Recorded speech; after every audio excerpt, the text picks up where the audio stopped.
Del Santo Evangelio según San Lucas. En aquel tiempo, mientras Jesús hablaba a la multitud, una mujer del pueblo gritando le dijo: «Dichosa la mujer que te llevó en su seno y cuyos pechos te amamantaron». Pero Jesús le respondió: «Dichosos todavía más los que escuchan la palabra de Dios y la ponen en práctica». Palabra del Señor. Gloria a ti, Señor Jesús. Dichosa la mujer que te llevó en su seno.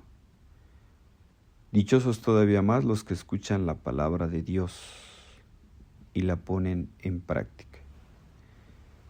Hermanos, hoy el Evangelio nos invita a reflexionar sobre qué tan obedientes somos a la palabra de Dios.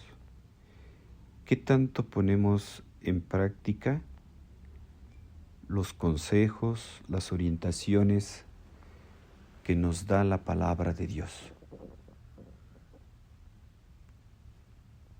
Jesús, si algo lo distingue a Él, es su obediencia a la voluntad del Padre. Constantemente estará repitiendo: todo esto lo hago para agradar al Padre. Y tal fue su obediencia de Jesús, que lo llevó a dar su vida, y a dar su vida en la cruz.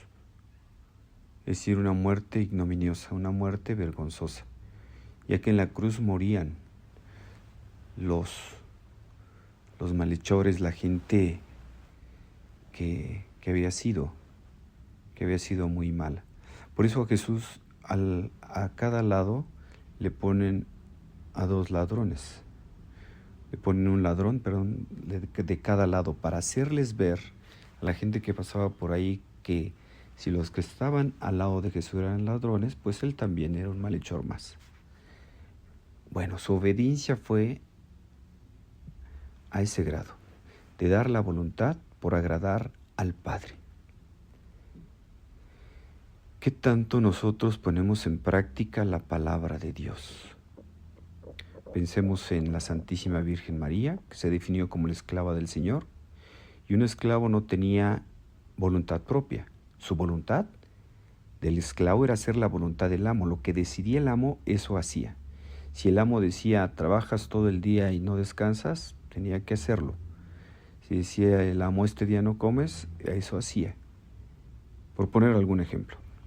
Entonces, la Virgen María también se definió como la esclava del Señor. Por eso fue tan feliz San José, pues constantemente, ¿verdad?, llevando a la oración pues sus decisiones que él quería tomar. Pero vemos cómo, cuando había pensado dejar en secreto a María, él escucha al ángel en sueños que le dice: no dudes en recibir en tu casa a María tu esposa, porque el niño que está esperando lo ha concebido por obra del Espíritu Santo. Y así que él, sin dudarlo, hizo la voluntad de Dios, lo que le pedía. Cuando estuvo en peligro la vida de Jesús, que le dijo: huye a Egipto, él, sin dudarlo, se puso en camino. No se empezó a cuestionar: pero ¿a dónde voy a llegar? No sé hablar el idioma que hablan allá. ¿En qué voy a trabajar? No. Dios proveerá. Obediencia con creatividad. Cuando fue el momento de regresar de Egipto ya a Israel, pues él no cuestionó, tomó las cosas y se regresó.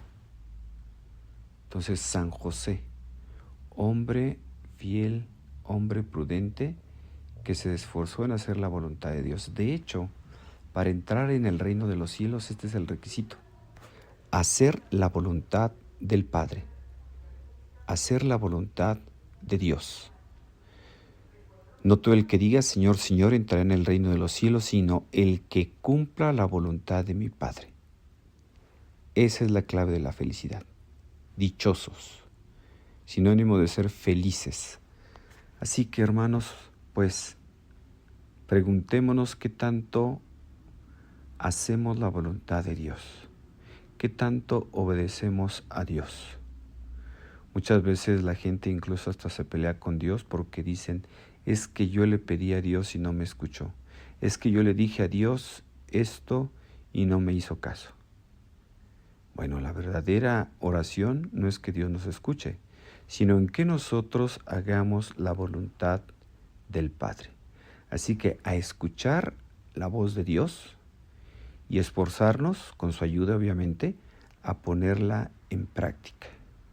No todo el que diga Señor, Señor entrará en el reino de los cielos, sino el que cumpla la voluntad de mi Padre. Pues que el Señor, hermanos, nos ayude a que seamos dóciles, a descubrir su voluntad y que nos dé fuerza para poder cumplirla. Les deseo que tengan un feliz día y la bendición de Dios Todopoderoso, Padre, Hijo y Espíritu Santo, descienda sobre ustedes y los acompañe siempre.